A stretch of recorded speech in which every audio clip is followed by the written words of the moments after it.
Hello gamers! In today's video we will be going over combat mods. All modifications included on this list are working in the newest version of the game, 2.13, as well as the previous version, 2.12.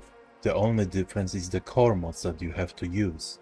As always, you can find full list of mods in the description, including information which core mods you need to make these mods work with your version of the game. All the material you see, especially graphically, includes mods from my previous Cyberpunk mod videos. And in the last part you can find mod installation guide.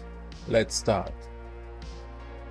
First on our list is Night City Alive, an incredible mod that brings dynamic combat encounters to the Night City, but usually between gangs. Additionally, civilians and police are much more reactive to crimes.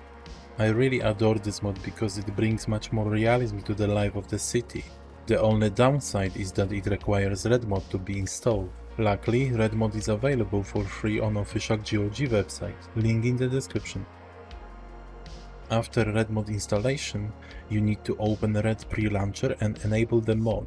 Remember, from now on, for this mod to take effect, you must start the game with this launcher every single time. If you don't, the game will still work normally with all other mods, but the features of the Night City Alive won't load. This mod also has multiple versions that allows you to adjust the frequency of encounters. My recommendation is to use the standard version combined with the sensitive prevention and sensitive pedestrian.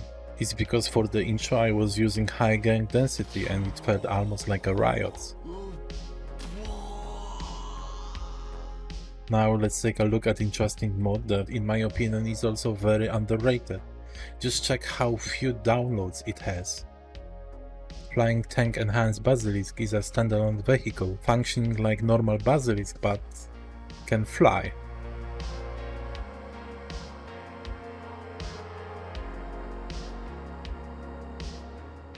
It's armed with 25mm autocannon and rocket launcher.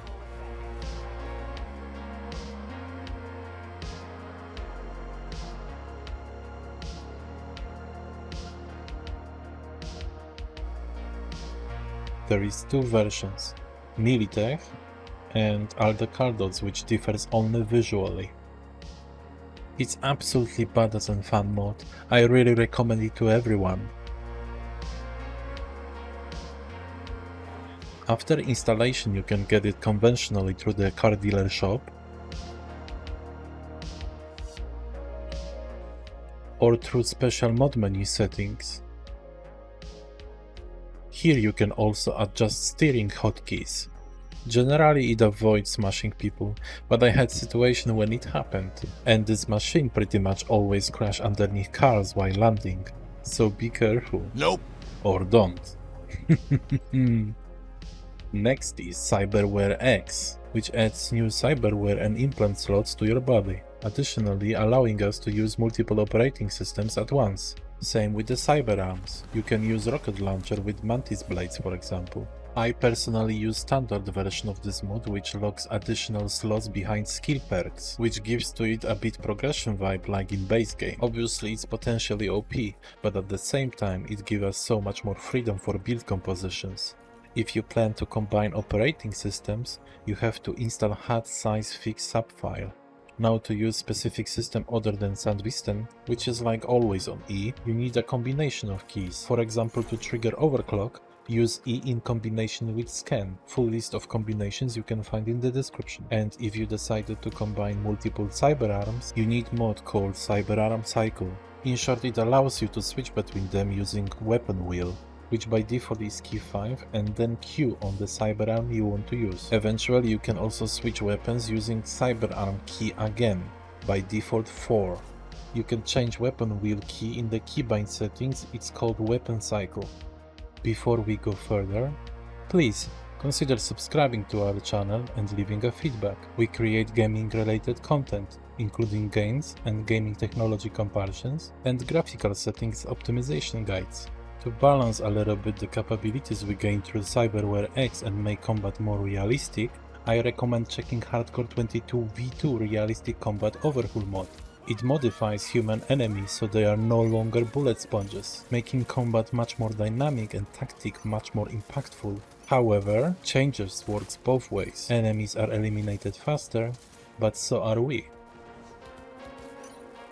This mod made me much more considerate of my enemies and surroundings, forcing me to plan my approach and take cover. Needless to say, I was used to be OP netrunner, and I'm still OP but also dead when I'm making mistakes. Why it makes the game harder, and initially I was skeptical about nerfing myself. I love how it adds so much more intensity to the combat situations.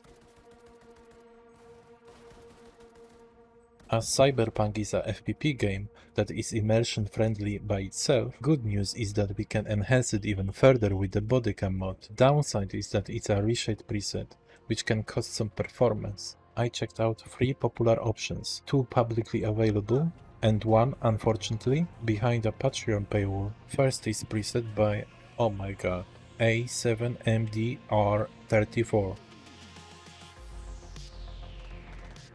Nova version pure. And lastly there is a Dreampunk, which is unfortunately a paid mod. As Dreampunk bodycam looks the best, it's also very taxing on performance. My general recommendation is Nova. In any version, it's not that demanding and still looks very good. To install bodycam preset, first we have to install Reshade. No worries, it can be easily uninstalled or disabled at any time. And it won't affect performance if the effects aren't used. During installation, uncheck all options, then recheck them, and keep clicking next.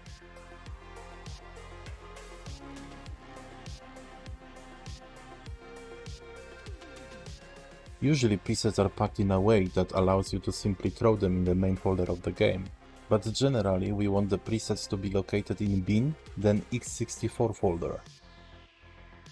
Now open the game, press insert key, which is the default keybind to open Reshade, skip the tutorial, and in the home tab select the preset of your choice. Done.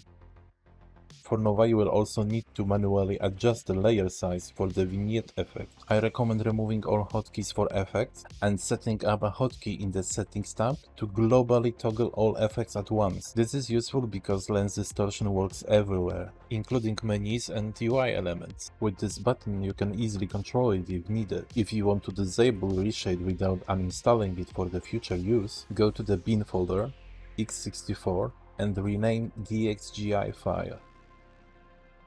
Okay, now it's a time for mods that enhances first-person experience, starting with sleeves, which fixes and covers our forearms. It introduces a special UI where you can decide if you want to display sleeves for the currently used cloths. And yep, it's compatible with the Equipment X. Next is immersive first person, which we mostly need for its feature to look around our characters. But first we have to set a hotkey in the CyberEngine Tweaks binding menu. I have it set to Alt. Additionally, set the transition speed to 1 for the smooth camera return, and adjust the freelock sensitivity for something high like 20 or 30. Next very useful mod is Advanced Control, which gives you more control over your character. For example, you can adjust walking speed with the scroll wheel of your mouse. But most importantly, this mod gives you ability to lean to the sides, which is very useful, especially for shooting from behind cover, synergizing perfectly with the realistic combat overhaul. I personally use it with the lean setup set to switch sides and as a toggle. Keybinds can be set again in the binding section, and the modifier key is the key that you combine with the mouse wheel to adjust walking speed. Another worth mentioning is the Always First Equip mod. It makes your character inspect and display unshed weapons, using the same animation like after finding it for the first time, and all of that is configurable to the special menu in the mod settings. And no worries, you won't stag in this animation, all animations can be interrupted by another action, so there is no risk of your character checking their weapon meanwhile being killed. Next on the list is Kiroshi Optics Night Vision. It can be quite useful in the dark places. Mod has its own menu where you can set up hotkey to turn it on. By default it's F3, but I recommend changing it to the F4 because F3 is already taken by Always First Equip, of course if you decided to even use it. How many times you had a situation where you could make a melee finisher, but you miss it because everything was happening too fast? Automatic Finishers is a mod that solves this by making finishers automatic.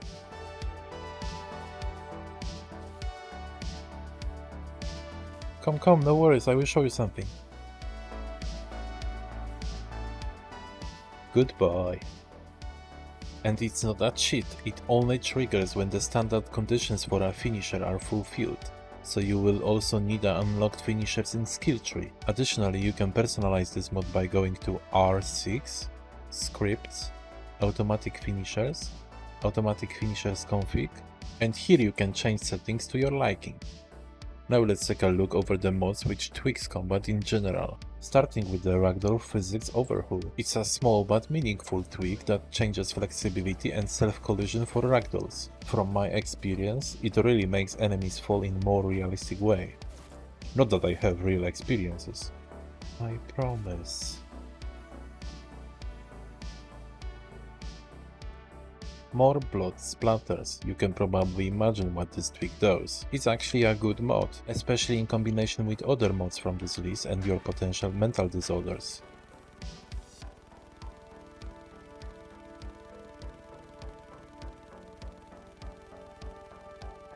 I'm using the main version, and I recommend downloading it along with the optional files. Big splatters that last 10 minutes, and bullet holes that don't disappear. More frequent dismemberment, in combination with the realistic combat overhaul, enhances the feeling that your bullets are much more impactful. Literally. Upgrade Weapon Unlock is a useful modification that allows you to upgrade all weapons to their maximum tier, not just the iconic ones like in the base game. Just make sure to install this small fix for it, and it also works for version 2.13, no worries. Now you can upgrade literally every weapon, even common.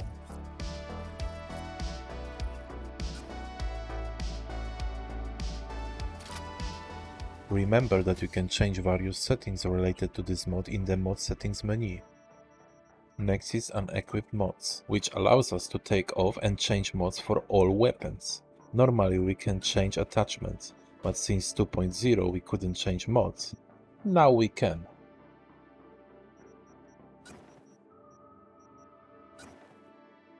DLC Liberation Protocol allow us to obtain weapons that are normally available only through, for example, Twitch codes or GOG exclusive promotions. Now it can be found in the game world, often in an immersive way. I visited one of the locations, and it's there, waiting for you. You can find a list of all locations on the mod page, or you can discover them yourself during your Cyberpunk journey. Another interesting option for combat vibes, this time mostly visual, is a set of modular military gear. Probably only author knows why it's separated into different mods, but the entire set includes boots, accessories, helmets, ballistic vests, masks, and armor. On top of it all, to access any of this gear, you will need the Tag Threads Atelier mod, which provides a separate shop where you can buy all items from this author. You can find it in Virtual Atelier.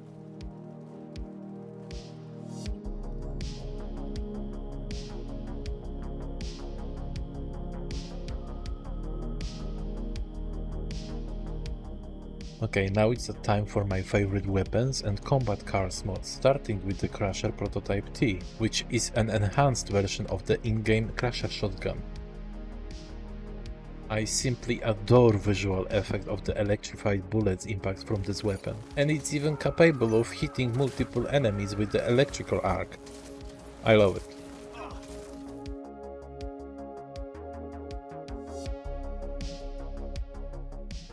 Odysseus is a cool and, most importantly, unique weapon.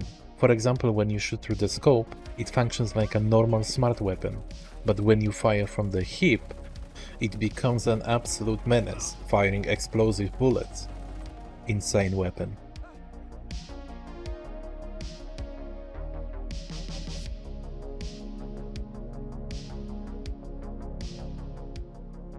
Next and last weapon is Blade from the Beats, which is gorgeous katana with applied Blackwall effect. Finishers with this weapon can be simply gold.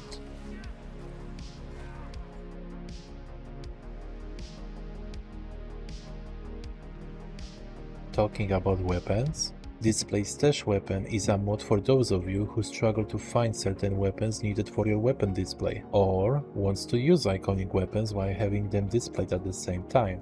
I read somewhere that due to the bug, it's actually impossible to get all display weapons normally. so this tiny modification can be useful. It introduces a small Cyber Engine Tweaks menu where you can pick the weapon that you need. Now, if you like quadra cars from the base game, this is mod for you. Arcadia is heavily modified quadra turbo that is armed to the teeth and features very high suspension, resulting in enjoyable driving physics. It's also fast and agile.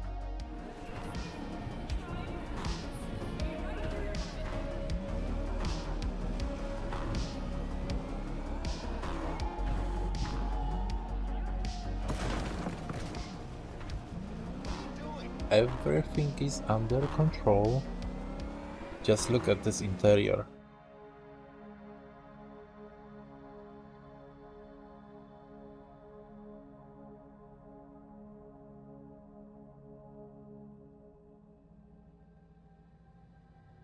There is only one downside. If you play with RT shadows, this car have them broken for some reason.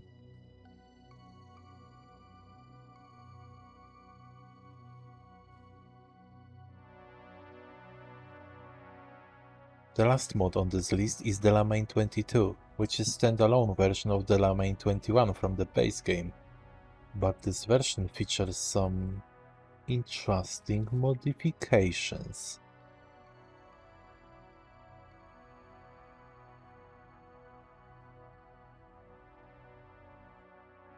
If you already have mods and before we even start installing anything, I need to ask you to make a backup of your mods folder. Go to the main folder of the game and backup the engine, mods, R6 and Red4X folders. I usually do this by packing them into Archive without compression, but if you want you can also create a separate folder, name it however you want and throw them there.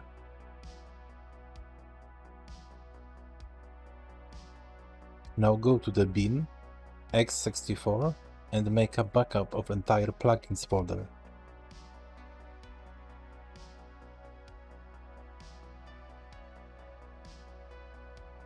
Then do the same for mod folder in Archive, PC and here.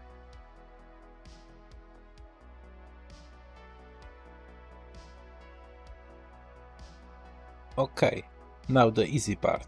Prepare two folders, one with the needed files and main folder of the game in the background. In description you can see which version of the core mod you need to ensure compatibility with your version of the game. Now unpack all archives and delete them right away for clarity. Then drag and drop all folders to game folder.